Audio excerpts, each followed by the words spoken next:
Yorqinjon domla bilan men tanishganimga taxminan 23 yildan ko'proq, 24 yillar bo'ldi.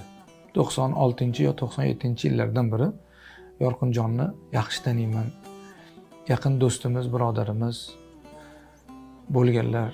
Juda ham ko'p voqealarda, munosabatlarda Yorqinjon domla bilan biz hamdard bo'lganmiz, ham fikr bo'lganmiz. Ba'zi bir tong otar kechalari juda ham ko'p bo'lgan Yorqinjon domla bilan bizning oramizda. Alloh rahmatiga olsin, shahidlar qatorida huzuriga maqbul aylasin. Haqiqatda mo'min musulmonlarga, O'zbekiston xalqiga, Markaziy Osiyo mo'min musulmonlariga, qolaversa butun dunyo islom ahliga bir musibat yetdi Yorqinjon domlaning vafotlari bilan. Alloh rahmatiga olsin. U zotni men bir xususiyatlarini bilardim. Alloh rahmat qilsin. Hech qaysi voqeadan, hech qaysi holatdan xafa bo'lmaslikni o'zlariga kasb qilib, xulqqa aylantirib olgan edilar. Birovdan xafa bo'lib, norozi bo'lib arazlaganlarni ko'rmaganman. Axloqlari shunaqa edi. Yorqinjon domlaning yana bir ustun taraflari shu ediki, payg'ambar sallallohu alayhi va sallamning axloqlari bilan xulqlangan edilar. U kishining yana bir go'zal tomonlari shu ediki, Hindistoniy domladan tortib o'tgan asrni oxirgi 90-yillarda vafot etgan Hindistoniy domladan tortib to bugungacha o'tgan barcha ulug' zotlarni, bizning diyorimizda o'tgan barcha ulug' zotlarning har birini suhbatida bo'lgan, ularning duosini olgan, ularning huzurida bir kalima bo'lsa ham ilm olish maqomiga, baxtiga musharraf bo'lgan kishilardan edilar. Yorqinjon domla birov bilan ixtilof qilib, tortishib, janjal qilmasdilar. Yorqinjon domla eng yaxshi taraflaridan yana biri juda ham ko'p kitob mutolaa qilardilar. Alloh taolo mana shunday buyuk xulq, payg'ambar alayhisolatu vassalomning sunnatlari bilan sunnatlangan, xulqlar bilan xulqlangan do'stimizni, birodarimizni, ustozni o'zini rahmatiga olsin. U kishining vafotlari haqiqatda bir go'yoki yurakdagi chandiqqa aylandi. Biz yaqinda gaplashuvdik o'zi. Allohdan so'ragandik. Ba'zi bir narsalarni alohida gaplashgan joylarimiz bo'ldi. Xudo xolasa yana ko'rishamiz dedik.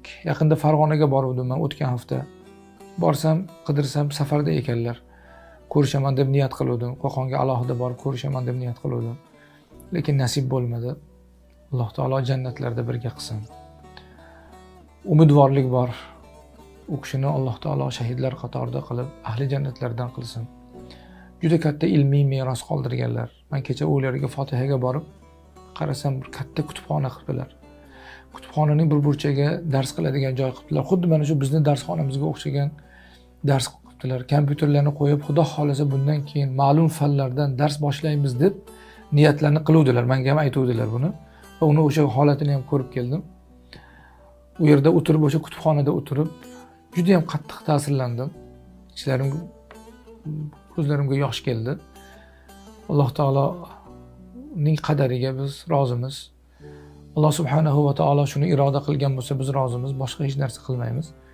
Ammo Allohdan so'raymiz, bu xalqni, bu millatni Yorqinjon domlaga o'xshagan ulamolardan ularning olishlik bilan Alloh taolo imtihon qilmasligini Allohdan so'raymiz. Olimlarni olishlik bilan bizni imtihon qilmagin ya Robbi. Olimlarimiz bu xalqni, bu millatni, bu vatanni, bu mamlakatni go'yoki quyoshlari. Ulardan biri vafot etsa go'yoki quyoshning, chiroqning bir bo'lagi so'nadi, qorong'ilik chulg'aydi hamma yoqni. Alloh taolo bizni olimlarimiz bilan imtihon qilmasligini o'zining huzuridan so'raymiz. Juda ko'p gapiradigan gapim ko'p, xotiralarim bor. Inshaalloh buni bir alohida bir suhbat qilib gapirish niyatim bor. Chunki biz u kishini o'sha Hindistonga borib o'qishlaridan, undan oldindan to bugungacha bo'lgan juda ko'p holatlarida demak meni Yorqinjon domla bilan alohida xos munosabatlarim bor.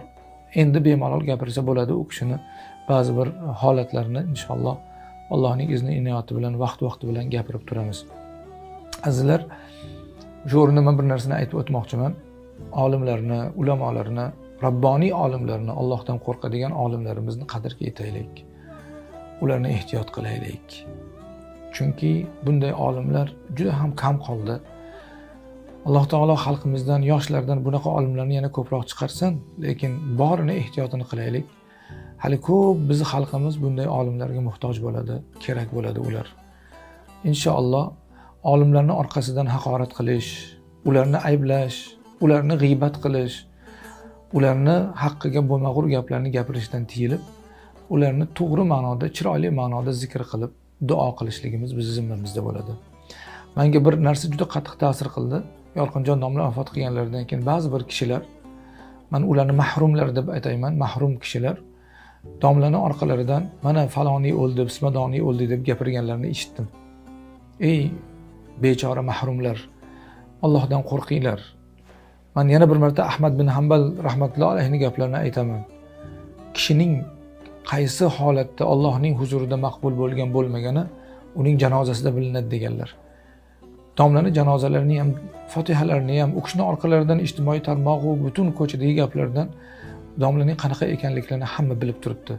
Shuning uchun tilingizni gunohkor qilib, qalbingizni gunohkor qilib, qiyomatda hech qanaqa foyda bermaydigan gaplarni gapirib o'zingizni halok qilmang.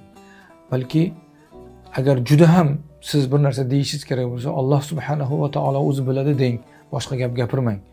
Chunki payg'ambar alayhisolatu vassalom uzkuru mahasina mavtakum, vafot etganlaringizni yaxshi tomonlarini gapiring.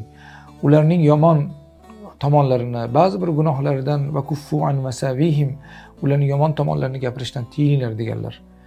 Endi yomoni bor odamniki gapirib bo'lmasa, hayotining boshidan oxirigacha bizga ko'ringan tarafi faqat yaxshilik bo'lgan domlani haqlarida buzuq gaplarni gapirishlik, bu fosiqlik bo'ladi bu. Bu mubtadi' bid'atchilik bo'ladi. Alloh asrasin, oxir oqibatda insonni iymonidan kafansiz qoldiradigan harakat bo'ladi. Vallohu a'lam bis-savob.